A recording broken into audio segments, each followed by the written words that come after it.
Welcome to a forum of the Metro Chicago Synod Working Group on the Middle East. I am Carol Schurston-LaHerde. I am privileged to be the chair of this working group, and also from 2006 to 2011, I had the privilege of coordinating the ELCA's Peace Not Walls campaign. Tonight, I want to tell you a couple things about what's going on and how and why the ELCA is involved in the Palestinian-Israeli conflict, how the situation has changed since January 20th with the new administration, and how the ELCA and our peace partners are responding. So first, I will share my screen.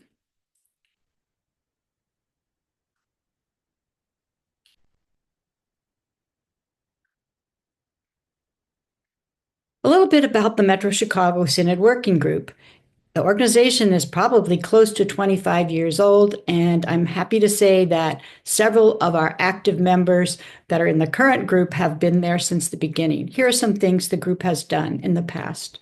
Encourage congregations to support the schools in the Holy Land and Augusta Victoria Hospital, providing speakers, coordinating a tour by the Ramallah Lutheran School Dance Troupe, drafting Synod Assembly resolutions on such topics as Christian Zionism and rights of children under military occupation, and hosting Holy Land Solidarity Days, one recently in February 2020 and quite recently in October 2024. So why are there Lutherans in the Holy Land, and why is the ELCA involved? I believe the first Lutherans to come to Palestine probably were German missionaries in the mid-1800s who came to build schools and orphanages. By 1898, there was a church in Jerusalem. By 1910, a pilgrimage had been built on the Mount of Olives that has become Augusta Victoria Hospital. It was a European mission church until 1947. But then, since then, they've had their own Palestinian-born bishops and pastors. All of the predecessor bodies of the Evangelical Lutheran Church in America have been committed to justice for Palestine and Israel. And in 2005, a very major and detailed strategy was passed by the church-wide assembly. That led to the Peace Not Walls campaign, which ran roughly from 2006 to 2023. They're in the transition after 2023. We moved to a new campaign called Synod for Justice in Palestine and Israel, and I'll tell you more about that in a minute. Here's some examples of the kind of work that this church is doing. You can see that there are 6 congregations, 4 in the West Bank, 1 in Jerusalem, and 1 in Amman, Jordan. They also have a number of important ministries for K through 12 schools. And by the way, I believe the enrollment in these schools is around 40% Muslim and 60% Christian of every kind. And even though the Lutherans in the West Bank and Jerusalem are not many in number, they're mighty in spirit, and they have a huge impact, I think, on civil society and are definitely considered leaders. So why is the current ceasefire that's very, as we are speaking today, very uncertain? Here's some reasons. Calls for peace have often ignored the power difference between the Israeli government and the Palestinian people. And peace as the cessation of violence may not change underlying structures. Also, only the state of Israel can end the occupation and dismantle systems that deny human rights, basic human rights of the Palestinians. And even though there is a current ceasefire, injustice and oppression continue on the ground for the Palestinians, as do fear and insecurity for many Israelis. Here's just a few examples of life under occupation in the West Bank and Jerusalem. Roadblocks, checkpoints, settler-only roads, residency permits that often make it difficult for access and even divide families.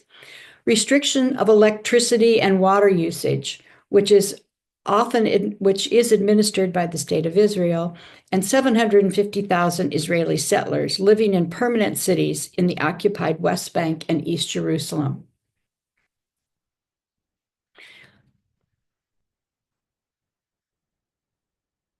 This is just a snapshot from the United Nations as of February 18th that gives you a sense of the destruction and damage and death happening in Gaza in the past year and a half. Look at that astounding number of people killed, displaced, housing units destroyed, schools destroyed and partly functional. It's a very grim situation. It's pretty grim also in the West Bank.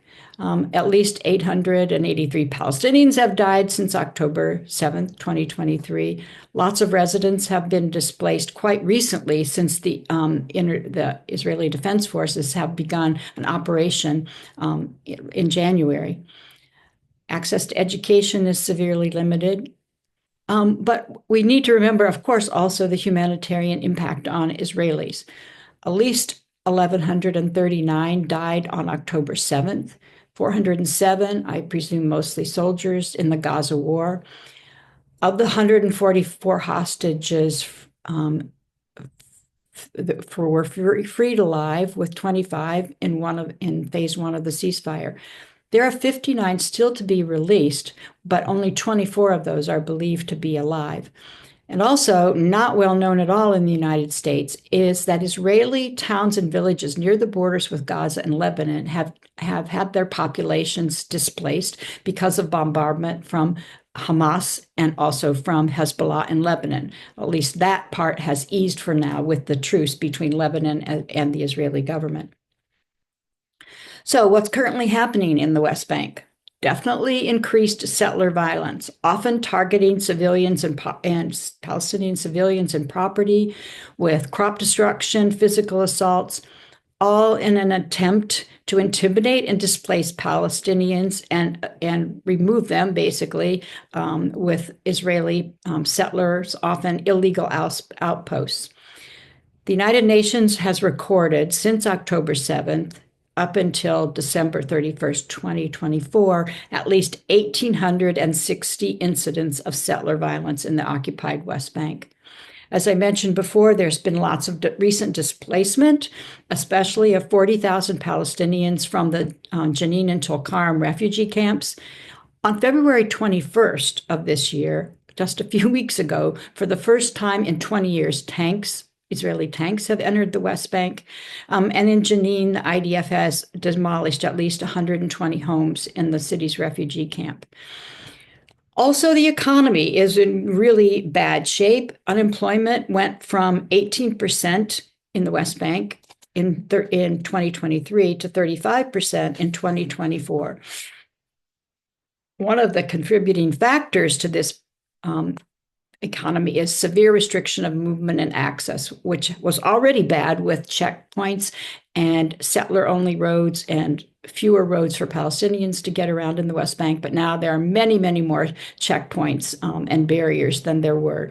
The World Bank issued a report in December that said that the 23% decline in economic activity in the West Bank in the first half of 2024 was largely due to these restrictions on movement.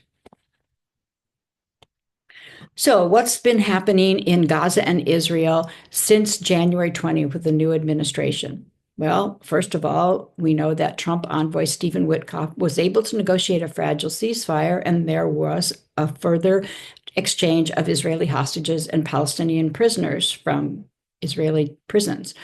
However, people in both those groups are shown to have, many of them suffered malnutrition and even torture during their imprisonment on both sides. But at least more aid trucks have been entering into Gaza. And last week, apparently some Gazan children were able to return to school. And they didn't have any walls or teaching materials or benches, but apparently they sat on the ground on prayer mats in order to have school. As of today, March 3rd, the ceasefire is somewhat in a state of limbo. Israel insisted on an extension of phase one, not an entering of phase two, and Hamas rejected that. And as of yesterday, March Second, Israel started blocking all food and other goods into Gaza. The excuse was Hamas has stockpiled lots of food, and so the people won't suffer. But a little bit more about this failure to extend the ceasefire and move on to phase two. Netanyahu's office yesterday issued this statement. U.S. envoy Steve Witkoff presented a plan for extending the ceasefire that Israel accepted and Hamas rejected. Today's Haaretz editorial, Haaretz, by the way, is the main left-leaning pro-peace daily newspaper in Israel. I think of it as equivalent to the New York Times. Says Haaretz editorial, a more accurate headline would have been that Israel is violating the hostage deal. It isn't withdrawing from the Fidelfi corridor along the border between Gaza Strip and Egypt. It rescinded its commitment to end the fighting, and it isn't willing to begin the deal's second phase, which was supposed to have begun a month ago. In phase two, hopefully, Hamas will release some hostages in return for Israeli withdrawal from Gaza and a lasting ceasefire. If the U.S. backs Netanyahu in this refusal to move to stay phase two, it may give him an excuse to resume the hostilities in Gaza, which will help keep his government alive because his government depends on his satisfying the wishes of the far right in his coalition. And that may be also why he halted humanitarian aid as a handout to them. Now, Trump's Gaza proposal. It so happens that there were, of course, very negative reactions among Palestinians and all the Arab neighbors, mixed reactions in Israel to the Gaza proposal. But on February 5th, just when Trump made this announcement that the U.S. was going to take over Gaza and make it the Riviera of the Middle East, the New York Times published that scholars have asserted that with the Geneva Conventions and the Nuremberg trial after World War II, forced deportation or transfer of a civilian population is a violation of international humanitarian law, a war crime, and a crime against humanity. The British journal Guardian on February 14th reported that this plan, Trump's Gaza plan, has become a recruiting tool and ammunition for such extremist groups as the Islamic State. Of course, the Arab leaders, especially the Egyptians, are scrambling to come up with a more acceptable proposal that might work for all, but that will be a big task. Here's some examples of resistance to this Riviera plan. The Union Reform Judaism said that the transfer would cause regional instability, grave security risks to Israel, and undermine Palestinian self-determination. I was very gratified to see that statement from Reform Judaism leaders, also from our partner, Churches for Middle East Peace, called it a call for ethnic cleansing and a blatant violation of international human law. You can see a statement from the World Council of Churches. And J Street is the main pro-Israel, pro-peace, pro-Palestine, pro-justice Jewish lobby in Washington. And their summation of this was the president is proposing ethnic cleansing as a disguised real estate development. And of course, they are opposing it also. Here's some statements from our Lutheran partners, the LWF that administers Augusta Victoria Hospital.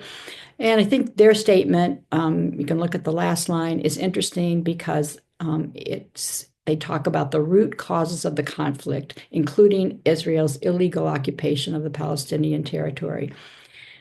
The patriarchs and heads of churches in Jerusalem issued their own statement on February 14th, and our own ELCA JHL Lutheran bishop is among those leaders. Here's their statement, a portion of it. The people of Gaza, families who have lived for generations in the land of their ancestors, must not be forced into exile, stripped of whatever is left of their homes, their heritage, and their right to remain in the land that forms the essence of their identity.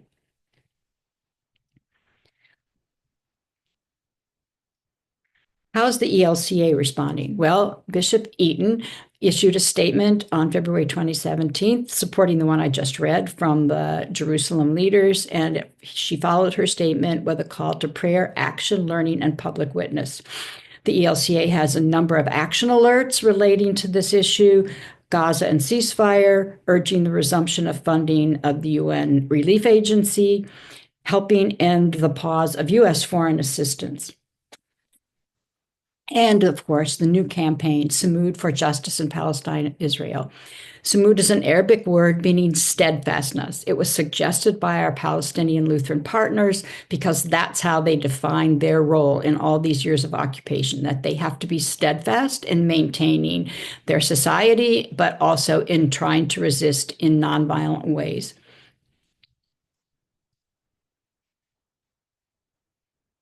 And another very exciting thing is the Bishop's Middle East Ready Bench that just met in Chicago last week with ELCA staff and Synod staff, Synod coordinator Maddie Froyland, who's there in the front row, second from the left as you were looking at the slide. Apparently, there were even more people there the first day of the meeting, including our own Bishop Curry, but they missed out on the picture the second day. I can tell you that in my Peace Not Walls years, we usually had 10 or 12 bishops dedicated to knowing all about the issues, traveling to the region, being able to tell their synods all about the Palestinians. And the whole situation. And you can see that there's many more bishops involved. And so I'm very, very excited about that. Maddie Froyland, the coordinator, tells me that she's working with each synod bishop to develop a structure for relating between Synod and the synod, and they will all work together on raising awareness and advocacy. So how might the new political landscape change things? First of all, this current ceasefire could end and there could be a resumption of hostilities. For a few days, Netanyahu agreed to hold off on resuming the war to satisfy Trump and Witkoff, who are trying to negotiate a third alternative to phase two, or what Israel wanted, extending phase one. And that would be a new agreement where Hamas would release half of the remaining hostages now, and then another half after they're ready to start phase two. But who knows whether that will work. In the meantime, the current stability and the future sovereignty of the West Bank is certainly threatened. It was well known that after Trump was elected in November, the right wing in Israel cheered. Defense Minister Smotrich said that with Trump's victory, 2025 is the year of control in Judea and Samaria, i.e. the West Bank. And so it was well known already in late 2023 that elements in Netanyahu's government were planning a removal of Palestinians from, or at least an annexation, full Israeli control over the West Bank, rather than just the partial control that Israel has now with, of course, the many settlements. Another outcome will be increased suppression of free speech in the U.S. In Congress, there's legislation proposing to use a much disputed definition of anti-Semitism to criminalize any criticism of U.S. and Israeli policies toward this conflict. And I can tell you that there's been quite a lot of pushback from Jewish peace groups here in this country. There's also the threat of deportation to especially university students who are foreign nationals here on student visas. According to this limited definition of anti-Semitism, they could be deported simply for participating in a pro-Palestinian liberation protest. Also, there's even less chance that the U.S. will constrain Netanyahu and his far-right coalition. Even though Biden and Blinken tried moral persuasion to stop the bombardment of Gaza, they didn't succeed, but at least their hearts were in the right place. In this new administration, Trump and his appointees are likely to greenlight government aspirations to govern Gaza, remove Palestinian Gazans, and even to annex the West Bank.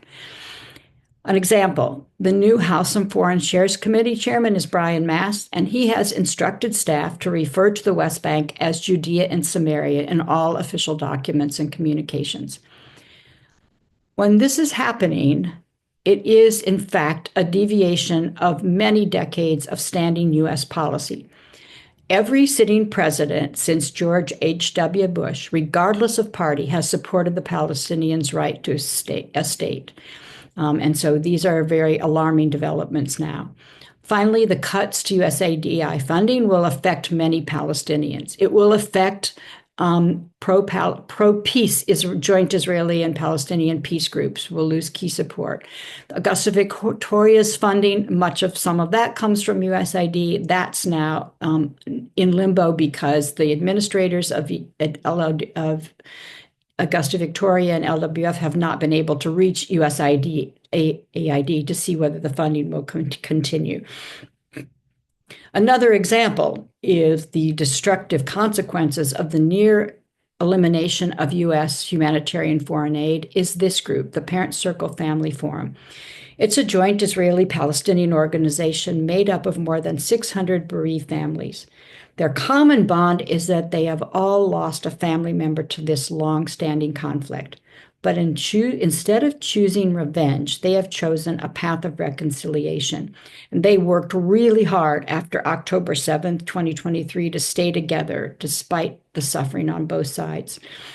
I am reminded of January 2009, when I was privileged to be among the staff taking the bulk of ELCA bishops and their spouses on a visit, Holy Land pilgrimage. One of probably our most affecting evening was spent with members of the Parent Circle Family Forum, telling their stories of loss and reconciliation. I think there was not a dry eye in the house. Well, you have on this slide two things. A photo from July 1st, 2024, when they were among 50 Israeli peace organizations holding a mass peace summit in Tel Aviv. And they also, just this past Friday, got this abbreviated memo from USAID saying that their award is being terminated because it is not aligned with agency priorities and the program is not in the U.S. national interest. You can explain to me how a program that's building peace and reconciliation is not in the U.S. national interest. They were due to get $540,000 from USAID for a new program, and they did get the first $100,000, but the rest is now withdrawn, $440,000. What this money was for was to establish a new program to amplify young leaders' voices for nonviolence in both Israeli and Palestinian societies. I find it hard to believe that that's not in the U.S. interest. To conclude, are there any reasons for hope? There's definitely more support globally and even nationally for Palestinian liberation. And there are many Israeli and Palestinian voices speaking out. In an example of the greater support, I think it's important to know that not only, of course, is Senator Bernie Sanders again trying to condition military aid to Israel. Good luck with that, but he persists. But here's another example. The appointment, the impending confirmation of Mike Huckabee as a new U.S. ambassador to Israel is being opposed by none other than the Religious Action Center of Reform Judaism, which is the main social justice action of Reform Jews in the United States. They are a partner with the ELCA Washington Office on Social Justice Issues. Their director sent a letter to all 100 senators on behalf of the 850 Reform Jewish congregations across North America, encompassing almost 2 million Reform Jews, saying that they oppose Huckabee's confirmation. Why? Number one, his well-established record of support for Israel's annexation of the West Bank in opposition to international law, his anti-Palestinian rhetoric, and his Christian Zionist theology. Also, voices in Israel and Palestine continue to speak out. An editorial from Haaretz today, March 3rd, is entitled, "To Save the Hostages, Israel Must Move On to Stage 2 of the Gaza ceasefire." And also, joint Palestinian-Israeli peace work continues. Last week, in the backdrop of Netanyahu's calls for revenge, two peace activists made the case for peace and argued that they represent a bigger piece of the Israeli-Palestinian public than polls or social media anger suggest. One of these, the Palestinian, had a brother killed in injuries sustained while in Israeli prison. The other is an Israeli man whose Israeli parents, were peace activists in a kibbutz and burned to death on the morning of October 7th. They have an amazing TED Talk, viewed 1 million times in 2024, called A Palestinian and Israeli Face to Face. And on the resource page that will accompany this talk, there will be a link to that TED Talk. Even if we can't influence U.S. or Israeli policies, we can and should redouble our efforts to humanize both Palestinians and Israelis and share their stories. Synod has a new Lenten series. You can access it on their website, and we will give you all those links at the resource page. And also, this particular series has videos on YouTube that will give you some insights into the life for our Palestinian Lutheran partners. Finally, last night, my husband and I were able to attend a showing of No Other Land, the documentary nominated for Best Documentary Oscar. We saw it at a place in Wrigleyville called Alamo Draft House, and I believe it's playing through this Wednesday. It's 90 minutes of humanizing the people of the Holy Land, some Palestinian villagers and their Israeli journalist ally, Yuval Abraham. Even we see them in conversation, even while their homes and schools are being demolished by the Israeli Defense Forces. We got home in time to hear their acceptance, to see them receive the award and have these acceptance speeches from Palestinian Basel Adra. No Other Land reflects the harsh reality that we have been enduring for decades and still resist as we call on the world to take serious actions to stop the injustice and to stop the ethnic cleansing of the Palestinian people. From the Israeli journalist Yuval Abraham, who spent many actual months and years with the people of the West Bank. And I have to say, as I'm here, the foreign policy in this country is helping block this path. And why? Can't you see that we are intertwined? That my people can be truly safe if Basel's people are truly free and safe? There is another way. It's not too late for life for the living. And I will stop sharing at this point. And thank you very much for participating with the posting of this video, and with those of you who registered for the forum. You will be sent the link to the resource page that will have many hot links, and as well as handouts that accompany this talk. So I thank you very much for listening, and good night.